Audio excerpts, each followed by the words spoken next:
Bonjour à tous, nous voici ensemble de nouveau pour un format court de Idéal Connaissance. Je suis Éric Landau, avocat au barreau de Paris, fondateur du cabinet Landau Associés, et j'ai le plaisir d'être avec vous pour regarder rapidement ensemble ce qui va se passer avec ces élections.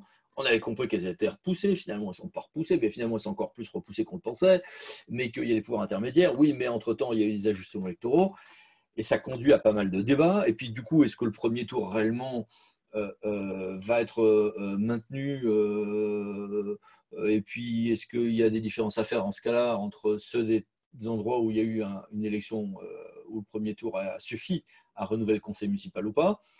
Ce qui semblait clair parfois ne le semble plus depuis quelques jours. Alors décortiquons ça ensemble. Alors quels sont aujourd'hui les scénarios, aujourd'hui 7 avril, parce qu'on en est presque à devoir noter l'heure de nos supports en ce moment. La loi Covid-19, donc du 23 mars, acte d'un maintien du premier tour, un report du second tour au plus tard en juin. La date doit en être fixée par décret en Conseil des ministres qui doit être pris au plus tard le 27 mai.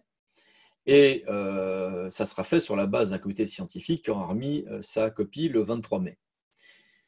Ce qui est prévu, c'est que du coup, on aura un décret avec plusieurs dispositions ou deux décrets pour dire à quelle date se réunissent ceux des conseils où tout le monde était élu au premier tour et à quelle date on organise le second tour, avec un certain nombre d'ajustements. Et voici là, en petit, les ajustements qui sont prévus par la loi Covid-19. Je vous mets ça en... Vous pourrez mettre votre lecteur vidéo en pause pour prendre le temps de lire tout ceci. Et une ordonnance du 1er avril a détaillé tout ceci un peu plus avant. Là aussi, je vous ai mis pas mal de textes. Prenez le temps tranquillement de mettre sur pause pour lire si vous le souhaitez. Mais je vais essayer de passer rapidement sur ces éléments-là en disant 1. Que le second tour devrait être organisé dans un cadre similaire, mais les listes électorales pourront être ajustées, ce qui était une question qui se posait.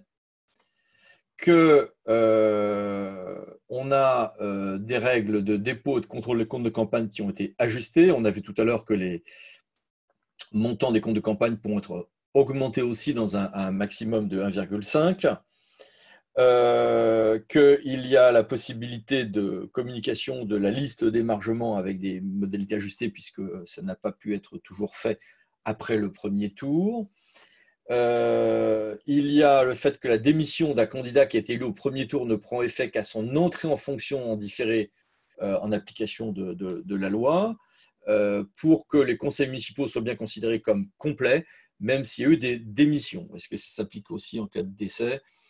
La question pourrait se poser, parce que en dessous de 1000 habitants, la question se pose parce qu'il n'y a pas suffisamment de liste, et à partir de 1000 habitants, ça pourrait se poser si on a pas mal de démissions et ou de décès au regard du nombre de suivants de liste. La date de dépôt à la Commission nationale des comptes de campagne et financement politique est reportée au 11 septembre 2020. Ce n'est pas le choix le plus heureux de date, mais c'est comme ça. On a donc des ajustements pour les dépôts de candidature en vue du second tour. Ça avait donné lieu à une passe d'armes entre l'Assemblée et le Sénat. Finalement, ça sera fixé par décret. Et ceux qui avaient commencé déjà à s'inscrire pour le deuxième tour, leurs inscriptions demeurent valables. Et pour les candidatures de moins de 1000 habitants, on a eu quelques ajustements notamment, mais qui sont assez marginaux pour tenir compte des vacances qui ont pu intervenir entre-temps. Ouais, sauf que si ça se trouve, le 27 mai, l'état sanitaire ne permettra pas de tenir l'élection en juin. Je ne dis pas qu'il faut que vous bloquiez le 21 juin, mais enfin, on est en train d'évoquer aujourd'hui que si un second tour se tient, qui sera peut-être le même jour d'ailleurs que l'installation des conseils municipaux, le premier tour a été conclusif. On n'est vraiment pas sur du début juin, mais du fin juin. On parle du 21 juin ou autre chose comme ça. Oui, mais alors, si on n'arrive pas à tenir si le 27 mai, date du décret ultime pour prendre un décret de convocation des électeurs, on constate que l'état sanitaire ne permet pas d'organiser ce second tour, ce qui est une hypothèse qui commence à devenir à craindre. Eh bien, on sera dans ces cas-là obligé de recommencer le premier tour et second tour, au moins dans les communes où le premier tour n'a pas été intégralement conclusif. Ce qui veut dire que pour les communes de 1000 habitants et plus, le premier tour a suffi à renouveler le conseil municipal ou pas. S'il a renouvelé le conseil municipal, eh bien, le conseil municipal s'installera, a priori. On va revenir sur les débats qui sont en train de ressurgir à ce propos. Et sur les autres, et sur les communes où il y a besoin d'un second tour, il y a un second tour. Pour les moins de 1000 habitants, je peux avoir des élus au premier tour et d'autres qui auront besoin d'un second tour. Dans la même commune, je peux avoir des gens déjà élus et des gens pas encore élus. Et dans ces cas-là, ceux qui ont été élus au premier tour, il est prévu qu'ils soient élus et que leur élection soit définitive. En l'état du droit aujourd'hui. En l'état du droit aujourd'hui. C'est ce qui est prévu. Alors, pourquoi recommencer par contre les 2 tours dans celles des communes où le premier tour n'a pas été conclusif, pour ceux des élus où ça n'a pas été conclusif, pour les moins de 1000 habitants, si jamais il faut reporter à septembre ou octobre? Eh bien, parce que le Conseil d'État, au point 6 et 7 de l'avis avis consultatif du 18 mars 2020, a dit « Oh, au bout de 3 mois, la valeur du premier tour devient très relative. » Or, le Conseil d'État, ce n'est pas le Conseil constitutionnel, mais enfin, comment dire? Le Conseil constitutionnel est très proche géographiquement du Conseil d'État, mais pas seulement géographiquement. Donc, quand le Conseil d'État dit qu'il y a un risque d'inconstitutionnalité, on l'écoute, ou on devrait l'écouter. Qu'il ait raison ou tort, peu importe, c'est comme ça. Donc, à partir du moment où le Conseil d'État nous dit « Ah, au-delà de 3 mois, ça va être dur de maintenir le premier tour », ça veut dire on maintient le premier tour si on réussit à tenir des élections en juin. Si on ne réussit pas à tenir des élections en juin, on organisera le premier et le deuxième tour pour les communes de 1000 habitants et plus, et les moins de 1000 habitants, on gardera élus ceux qui ont été élus à titre définitif, mais on fera une élection complémentaire second tour pour tout le monde en septembre ou en octobre. Voilà. OK. Avec une fin du mandat pour tout le monde. Alors, tout ça, finalement, on le savait depuis le week-end du 21 au 23 mars. Entre le vendredi soir, on a eu l'accord en commission mixte paritaire, donc c'était le 20, je crois, et le lundi 23 mars. Oui, mais, qu'est-ce qui a changé? Eh bien, ce qui a changé, c'est que le 2 avril, le Premier ministre et les présidents de partis politiques responsables de groupes parlementaires d'associations d'élus ont abordé cette question en visio pour dire « Bon, ça risque d'être dur de tenir l'échéance de juin. » Sous-entendu, on risque d'avoir quand même des élections à la rentrée. Et quand on dit la rentrée, la date qui court le plus usuellement, ça serait début octobre. Fin octobre, il y a les vacances de la Toussaint.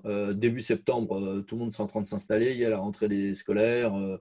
Il y aura bien d'autres urgences à gérer, notamment économiques et sociales.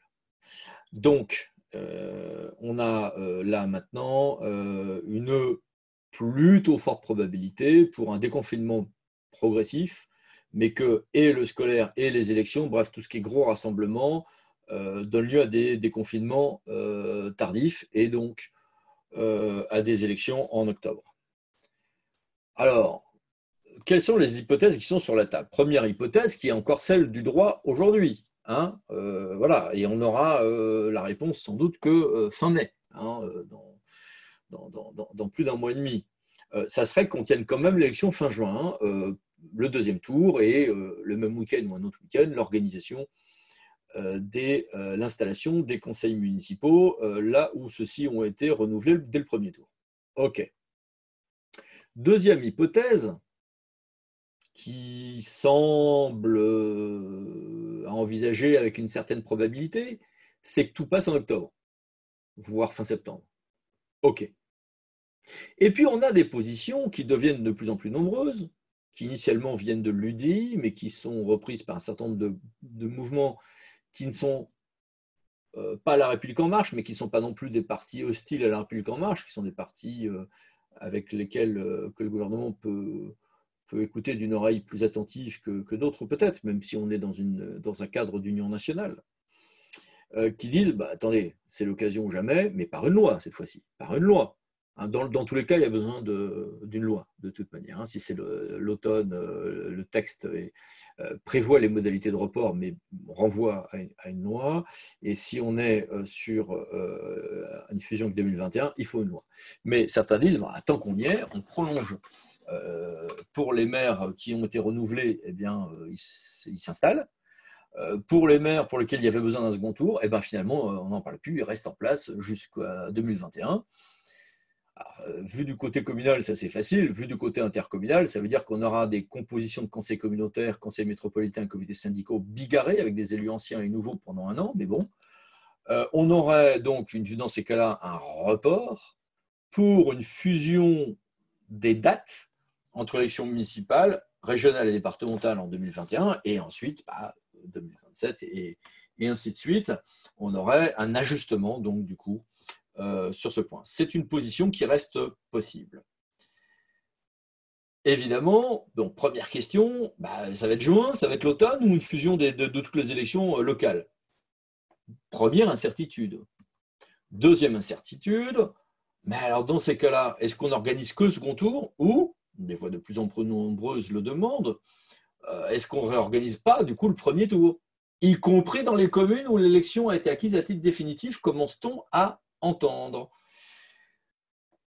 Alors, réorganiser le premier tour en juin, ça me semble impossible, pour des raisons d'organisation, pour des raisons politiques, et parce que ce n'est pas ce qui est aujourd'hui dans la loi, et que la loi serait compliquée à changer avec une vraie union nationale sur ce point.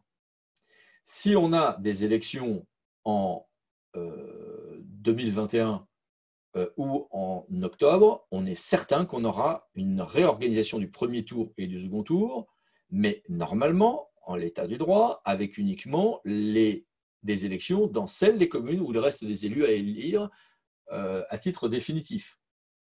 Donc là où il y a besoin d'un second tour à partir de 1000 habitants, et là où il y a besoin d'un second tour total ou partiel pour les moins de 1000 habitants. Les élus, les commentateurs, juristes, politistes qui demandent qu'on réorganise toutes les élections en raison de la faible participation de l'élection de mars ne sont pas aujourd'hui majoritaires, ne sont pas aujourd'hui relayés au niveau gouvernemental ou pas officiellement, et ça ne semble pas être un enjeu. Et moi, je ne vois pas de règle constitutionnelle qui irait en ce sens.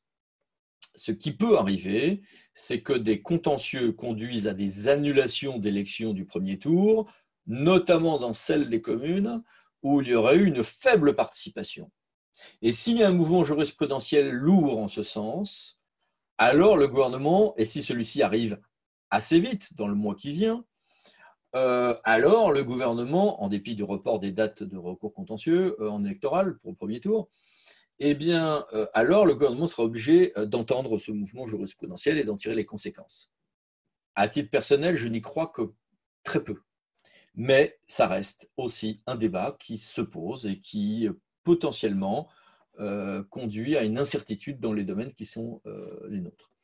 Donc vous voyez, c'est intéressant me semble-t-il, potentiellement amusant si on est joueur, mais au-delà de l'amusement, ça va surtout semer une pagaille redoutable dans un certain nombre de collectivités potentiellement et peut-être maintenir pendant plusieurs mois, voire presque une année, des exécutifs qui ne sont plus majoritaires dans leur conseil ou qui ont été battus aux élections ou qui vont se faire battre aux élections et tout le monde le sait, et qui peuvent se retrouver donc du coup pendant plusieurs mois, voire une année, à être en situation de leadership, pour utiliser un mot anglo-saxon, un peu délicate. Donc, on se retrouve quand même dans une période qui, décidément, sanitairement, mais également institutionnellement, est très originale. Raison de plus pour vous souhaiter bon courage, vous remercier, à bientôt, au revoir.